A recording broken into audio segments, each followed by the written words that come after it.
G'day,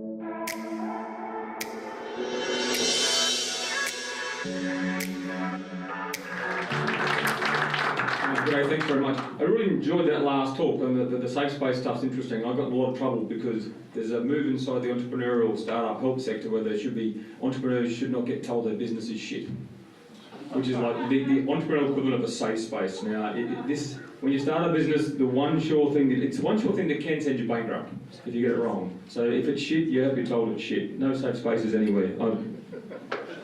Right, NBN. G'day, I'm Steve. How you doing? How government stuff up markets and NBN case study. A little bit about me. So the thing about the NBN debate is it's been derailed by muppets, people with no clue.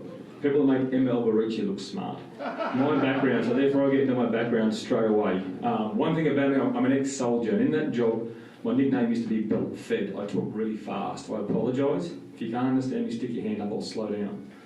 I started, my first business was a dial-up ISP in Adelaide in 1994. I sold that business to Aussie Mail. The popular claim is that I sold it to Malcolm Turnbull when he was chairman of that company. I didn't meet Malcolm for about 4 years after that. But I did sell it to Justin Milne, and I'm really happy to hear how much trouble he was in charge of Aussie Mail at that time, how much trouble he's in at the moment, because the day after I handed it to him, he sacked 90% of the staff. So I don't like that man, and hoo-ha. I've got a history in building telecoms networks here and in the US. I've built them all with private money.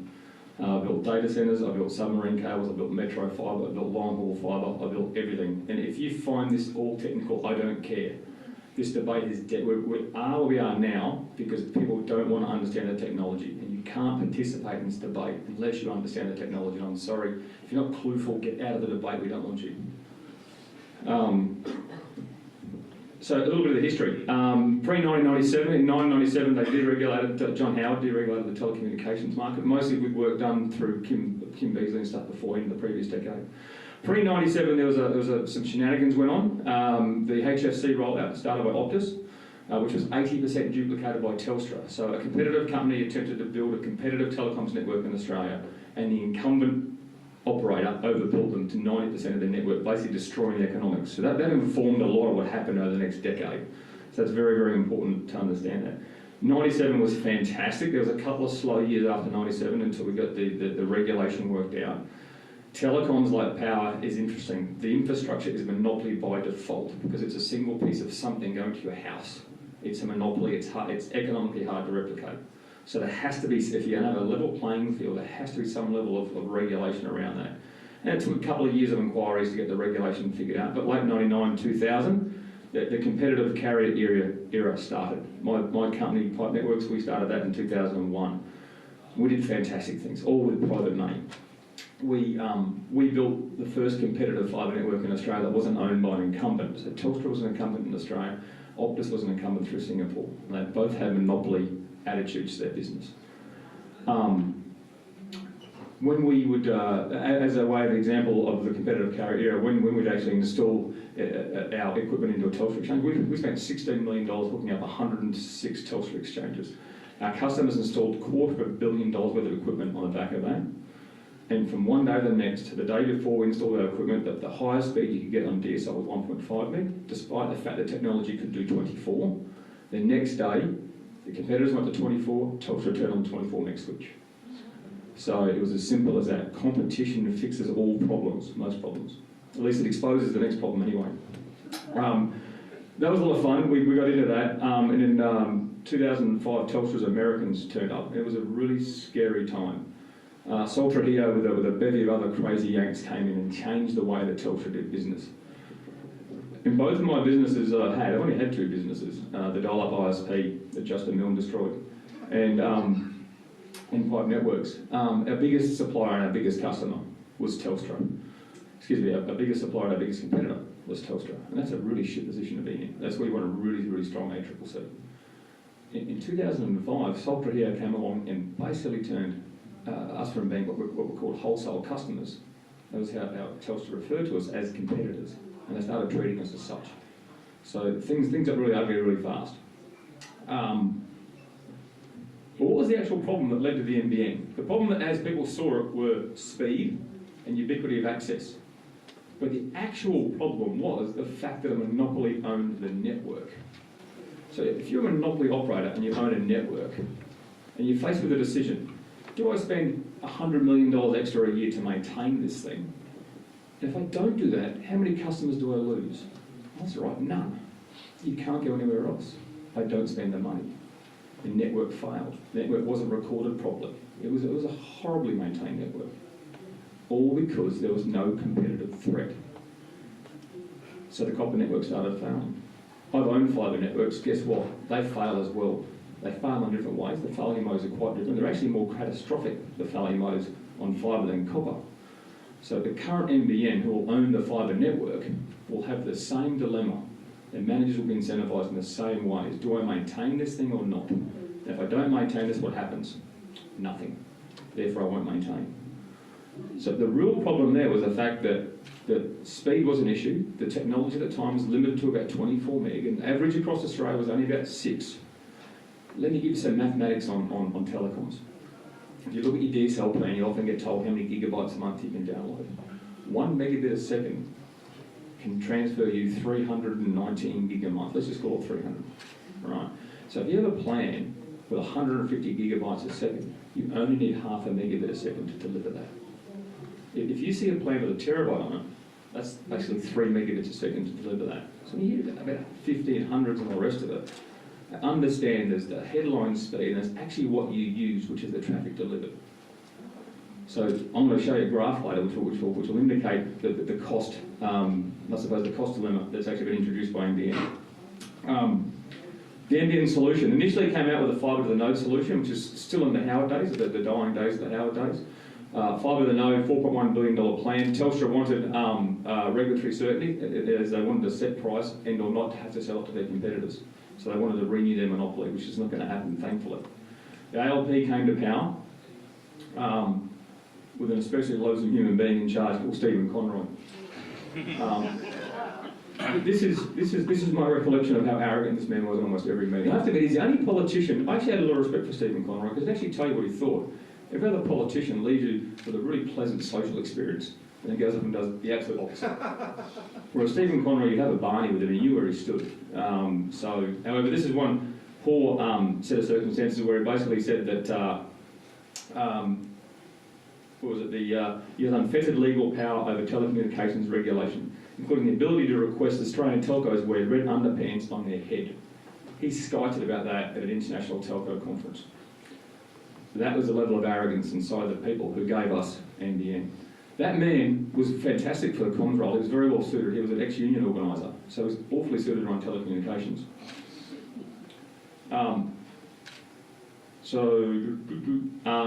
First plan, $4.1 billion Telstra plan. The mental midget Stephen Conroy comes to power. We have FTTH version 1, where the government went out to a competitive tender. The industry responded, and all the responses were not worthwhile. They were actually basically thought it was going to cost too much, it was going to be hard to do, and probably impossible to complete. Does this sound familiar? The government said, gee whiz, that sounds easy. Let's do it ourselves, the current NBN. Coalition came back into power. Coalition went, holy shit, what will this thing cost? As it turns out, a lot. So numerous problems with the NBN. The costs. So I want to get to the consequences of this absolutely big white elephant. So it started at $4.1 billion under FTDN with Telstra.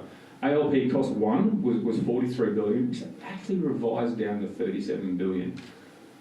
At the time we were building fibre, we told them it would cost them close to $80 billion to build this, but it was only based on the fact that we built most of the shit in Australia. They built none. We were called Luddites and didn't know how to do it properly.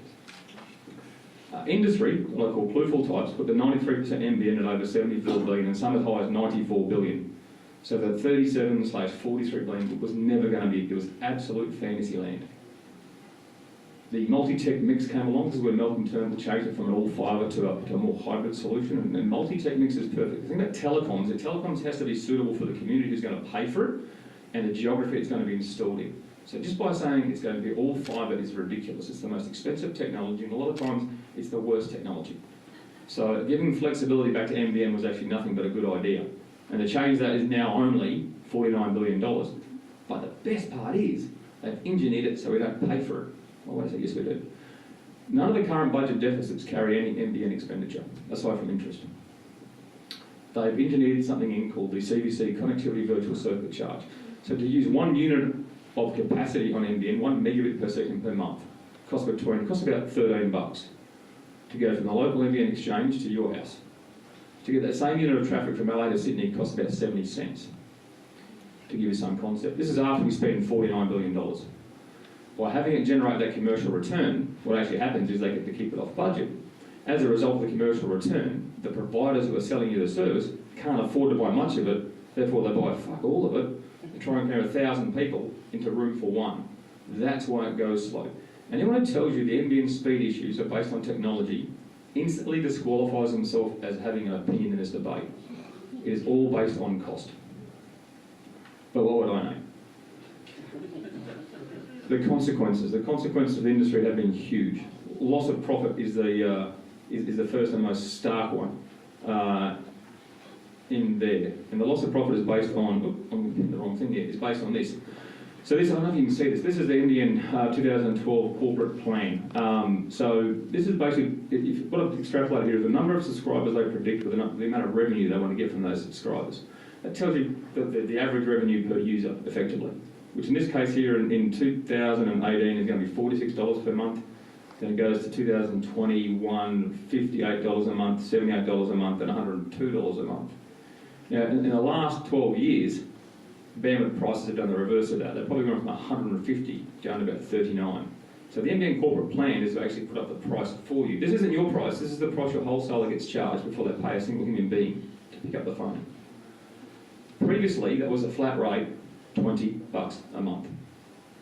So we've gone from $20 a month to as high as $102 a month. That's the problem with NBN. That's where all the profit's gone. The restrictions on the Telstra mobile network. So Telstra is not allowed to sell their mobile network as a broadband substitute, believe it or not.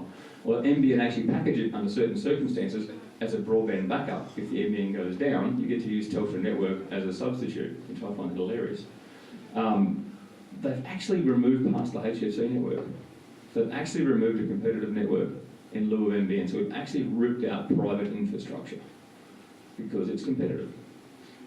The copper network. The copper network was pretty good. The copper network should have been left in place just as a competitive hedge against the NBN. So one thing we didn't have, the thing that brings down competition is, brings down price and sends up service is competition. So by removing the copper network, then we lost a competitive leg. Not only that, in the time it's taken to build it, Telstra did even less maintenance on the copper network. So in the preceding 8 years, it's performed worse. New build restrictions, this is the most loathsome, horrible thing.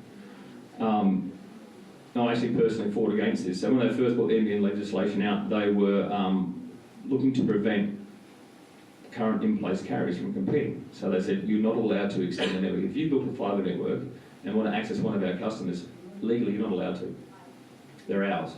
We fought against that and we actually got the 1 kilometre extension. So we could actually extend a network for all of 1 kilometre towards one of those customers. Any further than that, that customer was off limits. Despite the fact that when NBN started, it was a retail-only business, a retail-only problem they were solving. They redefined retail to a business with 25 staff or less. It's a pretty big retail customer. This actually came to the fore in, and so they even changed that. So in 2014, TPG Telecom, who bought my old company, Pipe Networks, put in plans to build to around about 6,000 multi-tenant buildings within a kilometre of the network to build them, to give them a better service than NBN. On realising the amount of revenue they would lose from that, the government changed the regulation to prevent that overbuild. So they actually passed at the licensing level through ACMA, they actually passed a carrier licence condition that prevented carriers from extending their network to build high-speed infrastructure to service customers. That's when you know we hit point stupid. The problem they were fixing was called cherry picking, because us evil entrepreneurs are out there servicing the cheapest customers. Isn't that terrible? Scope creep into business products, they're now getting into high-speed fibre, not just the sort of up to 100 megabits a second, but even more. They're even looking at selling dark fibre and metro services, but it's an exceptionally well-serviced market. The really curious one is a part of the NBN plan for the last 7% of the population that can't get fibre, copper or wireless. So looking at a satellite service. They put 2 birds up, and they've got really Australian names, isn't it? Bush Ranger or something. They've got some really funky name. Sky Master. So, was it? Sky Master. Sky Master, that's it. Bush Ranger Sky Master. I feel like he gets stuck up. Yeah, it should be Bush Ranger, shouldn't it?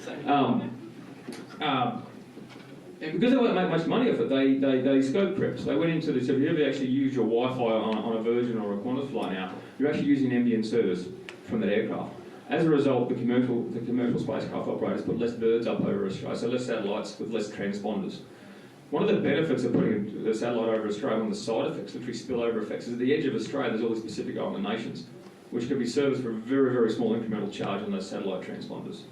Those satellites no longer got launched and the transponders no longer went up there, so the capacity to service the Pacific Island nations went away. They started lacking communication services. China knocked on the door and said, we'll give you a submarine cable. All of a sudden now we're spending $250 million to build submarine cables to Pacific Island nations, so China doesn't. So this flow-on effect has actually caused a foreign affairs issue.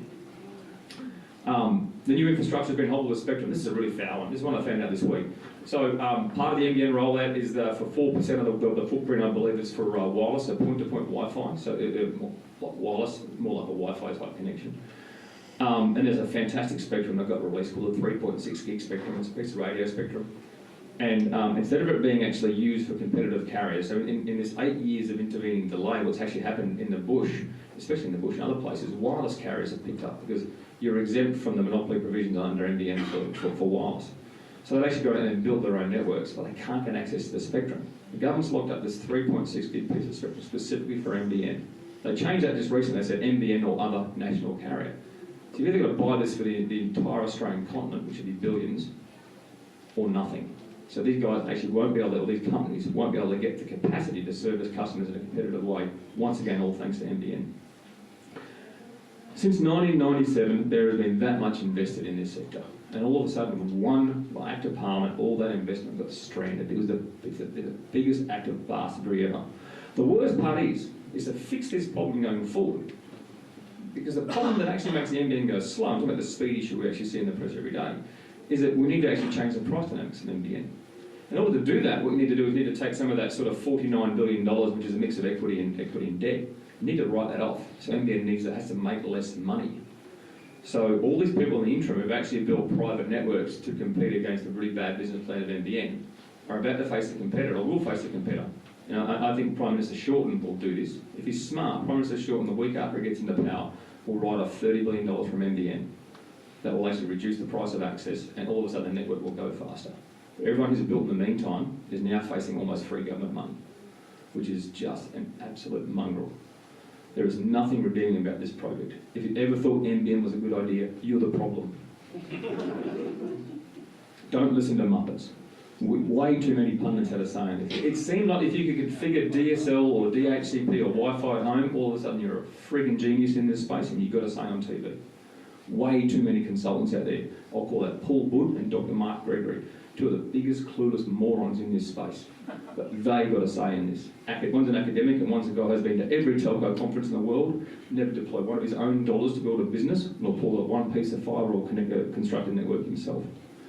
Way too many monopolists got to relive their glory days by getting into NBN. Telstra monopolists actually thought it was good. They opened the doors and dropped all the dead wood into NBN. So when NBN first employed us, everyone that Telstra monopolists didn't want, all the other monopoly guys. Not enough entrepreneurs had their say in this business. We were screaming our heads off back in 09, 10 and 11, and we were called Luddites, we were called all sorts of things, copper huggers, you name it. I like my internet like I like my power. That's cheap and fast, reliable as well. Cheap and reliable more than fast, sorry. So we just have to get back. We have to lose our love affair with technology, and remember this, if the answer ever is a monopoly, what the hell is the question? With that, I'll take some questions.